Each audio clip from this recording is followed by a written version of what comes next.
Tapos na yata yung hanger. Ayun, no? Tapos na, kompleto. Nag-iwan na tayo. Yan, pwede na ma-primeran po yung taas. Kuya Boy, nakakikita mo ba? Tantan dito, bali tatlo sila. Tara.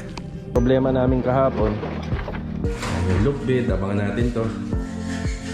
Ilan na lang ang kulang natin? 4 na peraso na lang. Susuriin ko pa po lahat yan, bali. Ni client owner dun sa mga kwarto niya. Sa pinipintura naman ni Kuya din ng may-ari. Dito magbibigay na natin. Yan, bago to, panel breaker.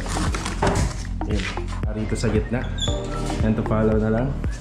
Installation ang ginagawa namin ngayon. So yung sa ibang mga gawa sa granite po pa. Saka na po yan kapag finishing na. Mga karos, magandang araw muli. Bali, January 24, araw po ng Miyerkules. So bali ito, ipagpapatuloy po natin yung mga ongoing project natin. So may update tayo rito sa third project natin. So bali merong diniscuss sa amin si client na design para sa mga kwarto. Tapos doon naman po ay kakabit na rin po yung mga kitchen cabinet na gawa po sa black aluminum with smoke glass. Tapos update din po tayo dito sa ating fourth project para naman po sa mga ceiling and tiles installation. Balita mga karon, samahan niyo po muli kami sa mga magiging accomplishment namin at update natin sa mga house improvement ngayong araw po ng Miyerkules. Enjoy watching po. Tara! Dito muna tayo mga karon sa phase 1. Bati muna tayo. Bati. Ay si Kuya Boy. Good morning po Kuya Boy. Good morning. Si Bilo. Good morning. Good morning. Yan, nandito muna kami ni Master Jojo. Good morning. Good morning. Okay, bali si Kuya Boy nandito. Siyempre electrical. Tapos may iwan dito si Bilog. Medyo marami pa mga gagawin po dito. So sa ceiling, bago tayo maglagay ng PVC panel, makapagkasa dyan, halos tapos na yata yung hanger. Ayun, no? Tapos na, kompleto na. So electrical muna. Meron na tayong iniwan na sketch plan dito. Yan, para sa mga electrical. Ito yung mga nagawa nila kahapon. Yung steps, yung kailangan talaga. Para hindi po mahirapan si client owner sa tuwing aakyat po dyan. Tsaka design na rin. Steps, hindi pa natutuloy yan. Hanggang dito yan. Yung buhos. Para maganda. Electrical para sa fence, sa kwarto, sa dulo, at tsaka dito po sa living space. Yan. Siyempre kasama na rin to. Siyempre dito yung automatic washing machine. May pagapang po tayo ng saksakan po dyan. Yung mga nakikita nyo mga grills, saka na lang po tatanggalin yan kasi magagamit pa rin to for safety ng ating mga materials dito sa loob. Tapos kailangan ko na sigurong bilhin yung hamba once na makuha ko yung owner. Bali ngayong araw yung usapan namin na magagawa yung sasakyan. Yan, medyo madilim na dito kaya kailangan na ng mga electrical. Tapos pagkuha natin yung sasakyan, bilhin na po natin yung isang pinto dito. Bali 2 pinto yung bibilhin natin. Solid door mahogany. So sa update, meron na rin po tayong rito, epoxy primer. Log na dyan nag-iwan na tayo. Yan, pwede na ma-primeran po yung taas. Yan Log, secure mo muna ng sealant lang. Kukulangin. Yan yung huli. May dala akong huli Yan na ba yan? Sige, dadala ulit tayo.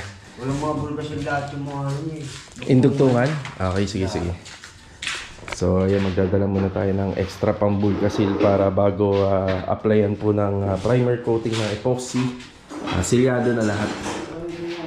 Yan, marami pa yung mga rito. Yan gagawin.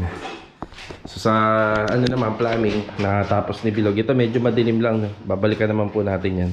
Yan, natapos na para sa drain, floor drain, yung adjustment ng water closet, sa bidet and supply, tapos naman yung supply and drain, tsaka dito sa shower.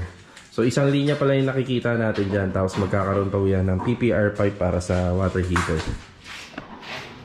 Okay, ito yung assignment natin ngayong araw dito sa ginagawa nating inner na unit na row house. Bali yung design po nito ay pagka-condominium style. Yan, bali yung kusina natin nandun sa unahan, tapos yung kwarto naman natin nandito sa dulo. Pero 2 kwarto po ito, meron pang isa dito. Alright. Kuya Boy, nakakikita mo ba? Ang labo pa naman ng mata. Wala pa naman ilaw. Dito may araw. Ito nga pala yung magbibigay ng sunlight dito sa harapan. Tapos yung ventilation naman dun sa taas. Ayan, may air ventilation pa rin po yan. Isisentro ko na lang yan.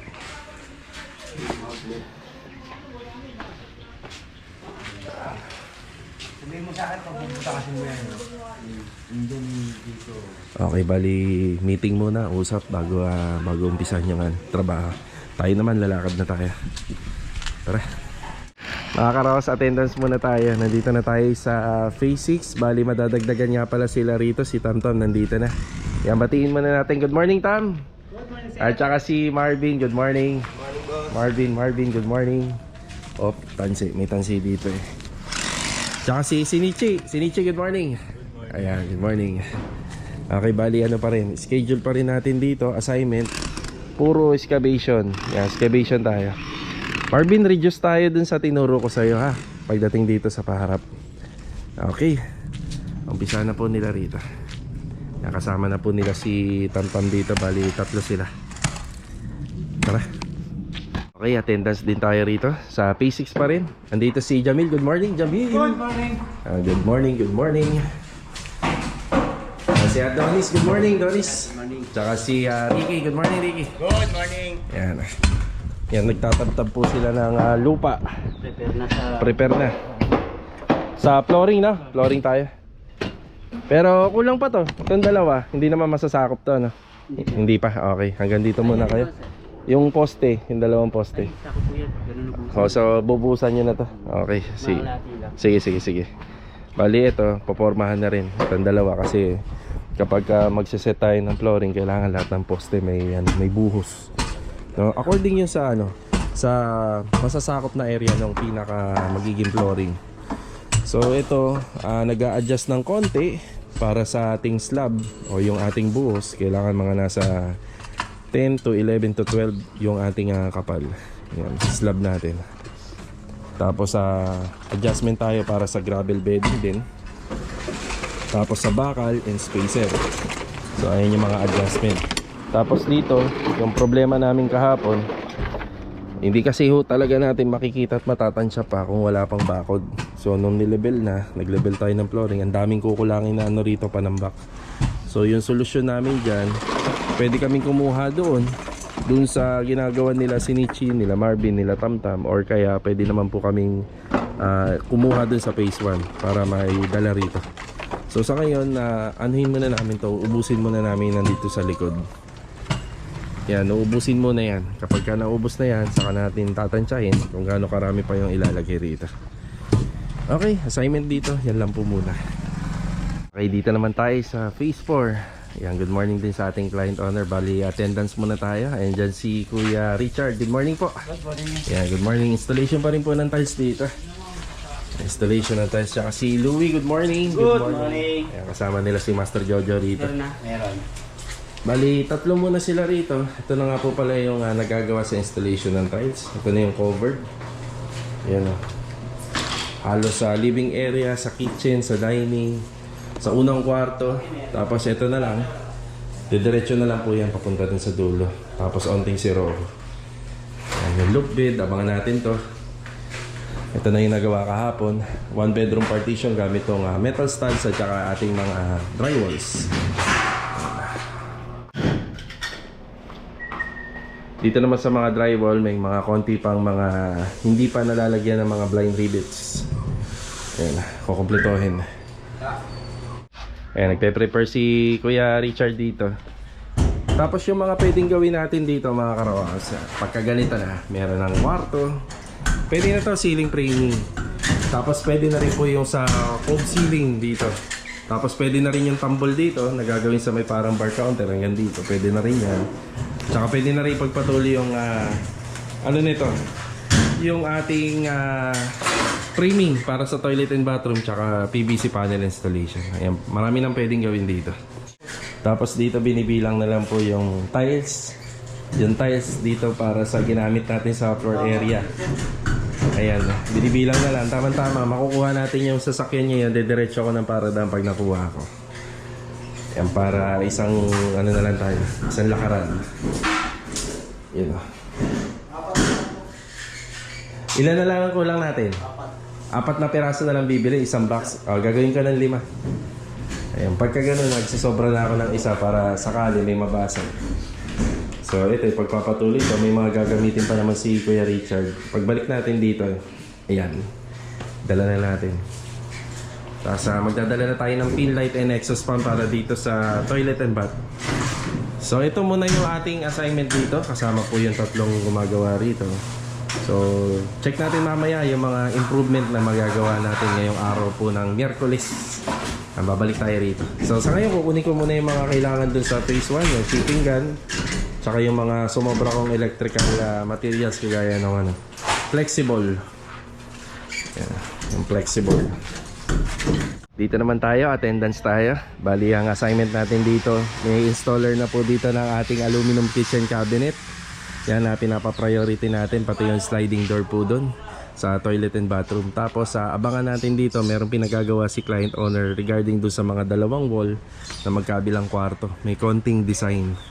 Yan pinagagawa natin sa pintor natin. Dito si Kuya Dindo, good morning! Good morning! Magandang maga, bayan! Kaya, nagets mo na yung sinasabi ko dyan, ha? Yan, bali dito po yung kaya simula doon sa dulo hanggang dito. Ganyan din po. Pag ganyan. Dadaling ka na lang yung tinge of gray. Ay, tinge of gray, seal gray. Seal gray dito. Masking tape. Yun lang po. Masking tape, kailangan ba? Meron pa? Okay. Isang straight line lang naman eh. Okay. Apat yan.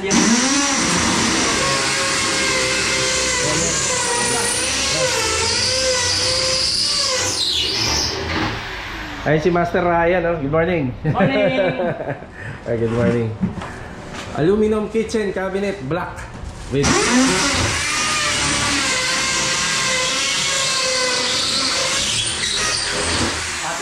Yeah, with the smoke glass. Ayan.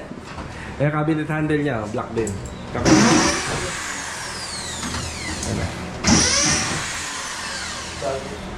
Pre, alalay kayo sa tiles ha. Naka 45 degree lang yan. Baka mabungian.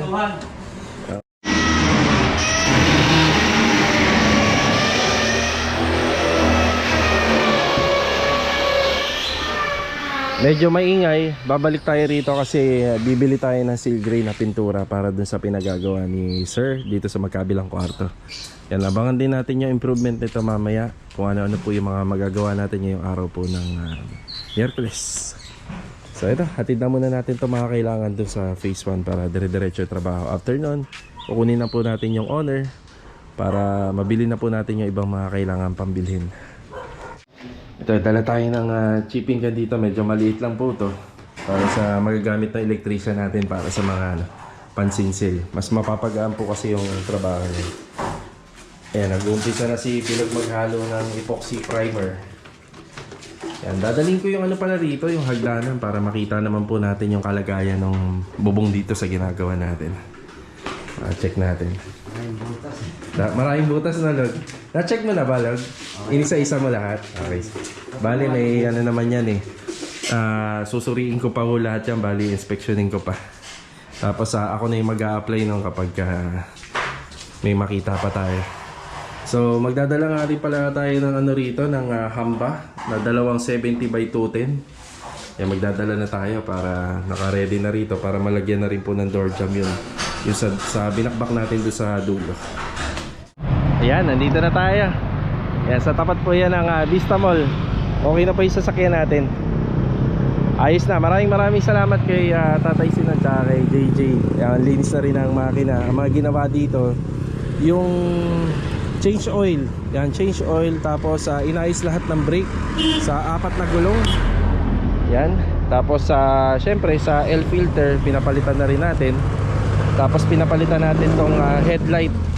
Tapos itong lock niya sa mga hood. Yan, may diferensya na kasi to.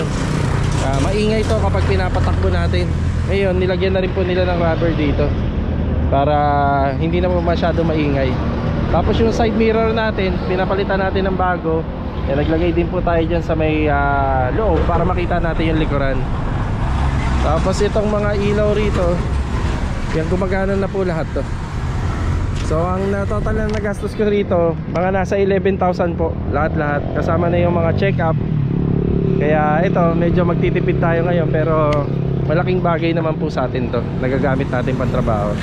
Tapos ito na lang pag-iipunan ko kasi nasisira na po yung upholstery ng ating upuan. So okay na, gamitin na natin. Tara. Eh mga karos, nasa labas tayo after natin nung makuha yung owner. Marami na tayong pinuntahan. Yung mga pinto for delivery. Tapos yung hamba for delivery rin kasi walang stock. Tapos bumili na tayo ng ball bearing hinges. Ito para sa project natin sa phase 1. Karagdagang PVC pipe para sa project natin sa phase 6. Tapos sa port project natin sa phase 4, ito na yung mga kornisa at saka yung additional na tiles ni Kuya Richard. Kasi ito na yung seal gray para doon sa pinagagawa ni client owner doon sa mga kwarto niya. Sa pinipinturahan naman ni Kuya Dindo. So tara, habol natin to. Let's go. Bali mga karos, okay na po tayo rito sa phase 4. Yung mga pinamili po natin kanina sa hardware, sa tile center, ayan na-deliver na po natin dito. Yung ibang materyales, i-deliver na lang po sa phase 1 kagaya ng mga solid door natin, ng mahogany at saka yung hamba. Bali ito, break time po muna. Yan, nakauwi na rin po yung ibang tropa. Yan, pananghalian muna tapos babalik tayo ulit rito. Let's go! Tara! Bali ito mga karos, after break time. Yan, nandito tayo sa project natin sa phase 1. Yan, isang inner row house.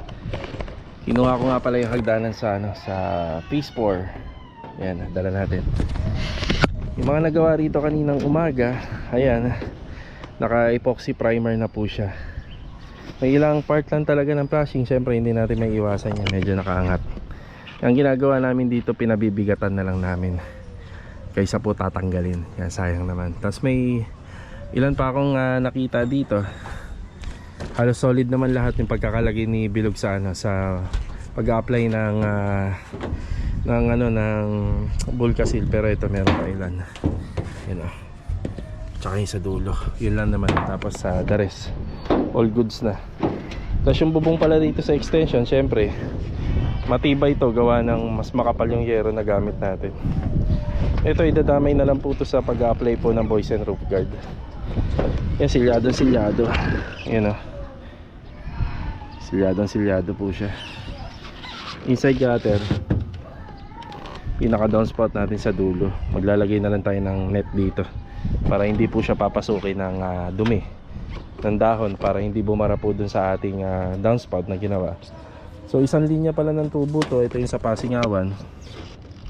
May mga iba't ibang tubo pa tayo makikita rito, kagaya rito sa exhaust fan. Yeah, isa na lang pala kasi yung iba, yung sa kusina, nandun sa dulo. Yan yung update natin dito sa bubong. Yan, sinama natin sa video para mapanood din ng may-ari. Dito magbibigay na tayo ng update. Yan, paunti-unti binubuhusan namin to. Yan, idadamay po namin sa installation ng tiles to. Onting palitadahin na lang dito, tapos yung siroho ng tiles sa taas. Yan, onti na lang. Ito nga pala yung gap nito at saka doon, nasa nasa 20 mahigit lang, 20 cm mahigit. Pwede rin tayong ideal na maglagay pa ng sampayan, kaso nga lang dapat mga 40 cm yung niya, yung width niya. Kaso nga lang wala na tayo sa sa ganun. Pag magsasampay tayo rito, gagawa ng hanger, baka nakausli na yung hangeran. Pwede naman natin iurong, kaso nga lang sasakop na tayo.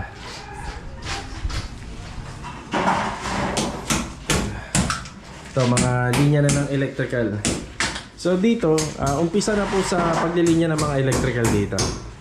Yan yung update natin. Pati yung inakyat natin kanina na mga nagawa ni Bilog dun sa taas. Sa bubong. Yun. Yan, electrical. Yan. Yun.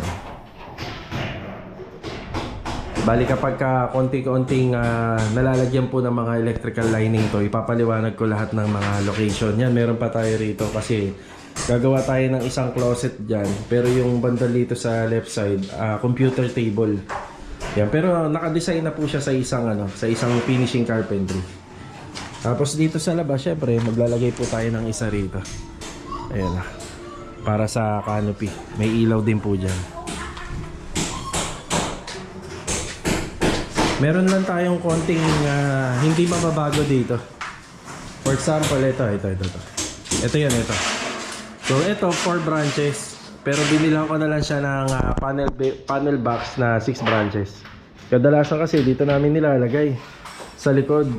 Kaso nga lang, nung sinukat namin yung buhos nito, mga nasa sakto 10 cm lang. Saan ba yung ano? Ito yung binili natin. Yan, bago to. Panel breaker. Yan. Bale ito, 6 branches. Para madagdagan po yung spare ng mga circuit breaker natin. Ito kasi, kapag sininsil natin to, baka babutas na natin yung sa kapitbahay. Iba-iba ko kasi yung ano rito, kapal ng pader.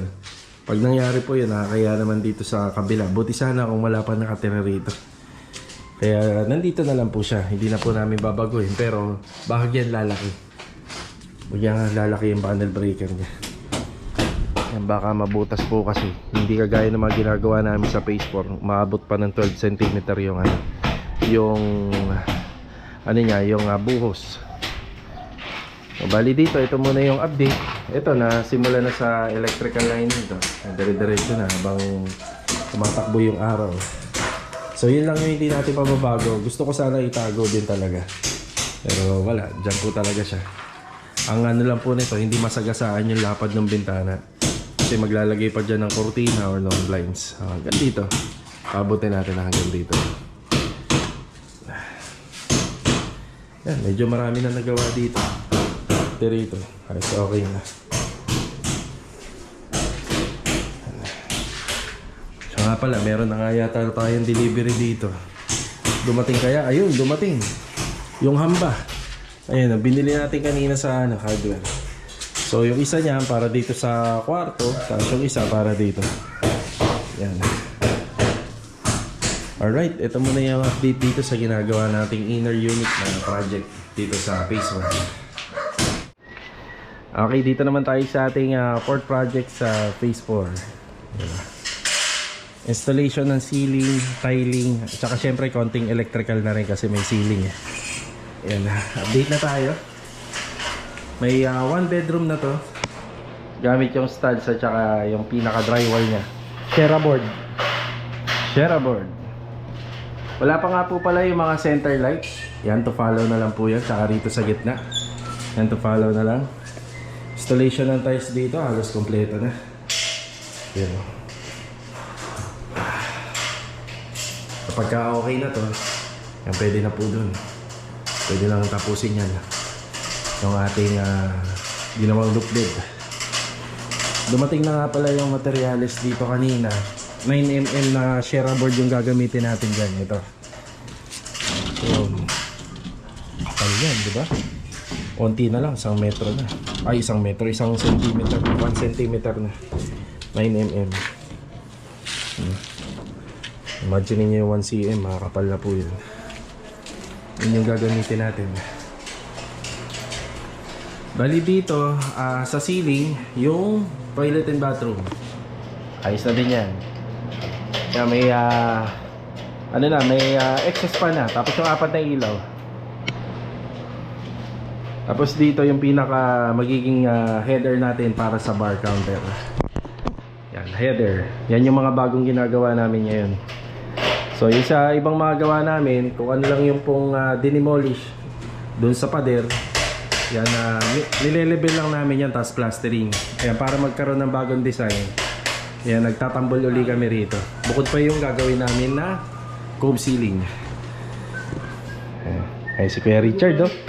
Tapos yung flooring, oh. Pasipol-sipol na lang, Kuya Richard, oh. Tapos yung flooring, oh. Kita nyo. Yan, bali, abangan nyo, itatiles din po namin yun. Yun doon sa taas at saka dyan sa likod.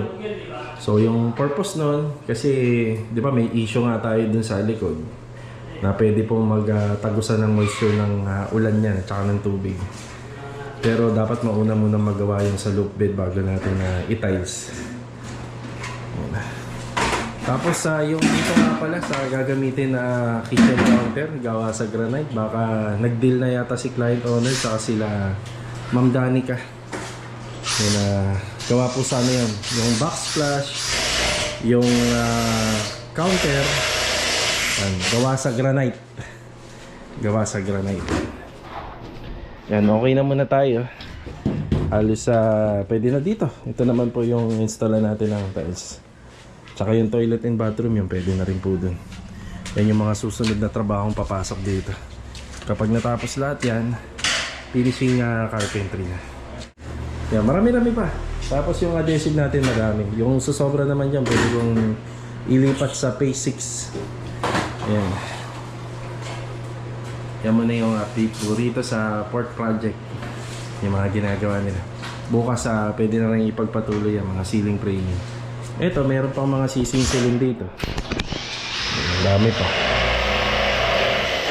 Titibagin pa ho yan para maganda yung mga levelasyon natin dito ng kisame. Tapos dito yung sa grills. Yan, grills. Yan yung mga kasunod. Unahin lang to. Alright. Update naman tayo din sa ginagawa ni Kuya Dindo. Tara. Dito naman tayo sa third project natin, sa ginagawa ng pintor natin na si Kuya Dindo. Ayan, may konting pagbabago na po to. Umpisahan muna natin sa ginawa nila Master Batang dito tsaka nila Master Ryan. Aluminum kitchen cabinet na meron pong smoke glass. Mukha siyang walang cabinet handle pero meron yan. Kakulay niya po kasi. Ayun o. Kakulay na kakulay kaya mukhang wala. Tapos hindi mo na pinatanggal ni Kuya Dindo yung mga sticker para syempre protection din yan, iwas gas-gas. Meron din po yung mga loob, yung mga sticker pa yan. So hindi mo na natin ito mabubuksan kasi bagong silicone siya. Kapag bagong silicone, hindi mo na natin bubuksan kasi baka umadjust. Tapos dito naman sa toilet and bathroom, yan na rin po yung ating sliding door. Halos lahat ng gawa namin nakaganyan na ito, no? Sliding door. Tapos sa refrigerator, yan dito. May overhead ka, ano pa to? Overhead na pailaw pa. Saka na po yan kapag finishing na. Yan. Tuloy-tuloy lang po yung pagmamasilya rito. Yung mga preparasyon. Pero may mga pinagagawa pa si Sir sa pader. Yun yung natukoy natin sa intro. Ito na po yun. Ito po yung pinagagawa ni Sir dito. So mapapansin nyo wala pa siyang lining. Kasi yung pintor na po yung bahala dyan. Pag sa lining. So lalagyan pa po yan ng lining. So dito may imagine na po kagad natin kung ano po yung pinagagawa ni Sir dito. Ganyan lang po yung kasimple. Gusto niya itong wall na to. Ewan ko kung tama ba. Paki-comment na lang. Diagonal line po ba tawag dyan? Yan, paki-comment na lang kung tama. Yan, diagonal line. Ganyan din po yung gagawin dito sa kabila. Yan, request ni client owner. Yan, kahit pa paano. Maganda na siya, di ba? Maganda na. Pero mas lalong gaganda kung madadali na to. Yung ating TV console, mga pintuan, bar counter, mas lalong gaganda to. Tsaka pag natapos, tsaka makakabit po yung mga pendant light dyan, wall fluted panel. Yun, mas lalong gaganda. Tapos kapag may cortina or window blinds, panalong panalo na.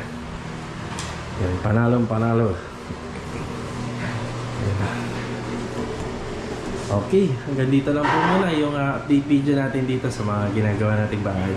Okay mga karaos, yan lang po muna yung mga naganap ngayong araw po ng Miyerkules. So kita-kita na lang po tayo sa mga susunod na video na i-upload namin. Sa mga hindi nga po pala nakasubscribe, please subscribe nyo na yan. Click nyo na rin po yung notification bell button para updated kayo sa araw-araw na video na ina-upload po namin. Then wag din pong kalimutan mag-iwan ng like sa mga nanonood po araw-araw ng ating video. So paano? God bless po sa ating lahat. Ingat po palagi. Ito, paalam po muna.